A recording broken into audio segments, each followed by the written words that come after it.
Mga pasaherong pabalik na Maynila, dagsa na sa ilang mga bus terminal. Radyoman Eman Mortega sa balita.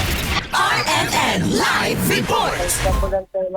Sana nga ang mga pasaherong nagsibalikan sa lungsod ng Maynila mula sa iba't ibang lalawigan matapos sa pagdiriwang ng Pasko at Bagong Taon. Bagay nakakaranas nga na mabaga ng usad ng trapiko sa bahagi ng AH Lacson Avenue, yung malapit sa kanto ng Espanya Boulevard dahil sa pagdating ng mga bus sa kanilang terminal sa Sampaloc. Ang nasabing mga bus ay naibiyahe mula sa Northern Luzon, partikular sa Isabela, Cagayan, Apari, Tuguegarao, Ilocos at Rojas.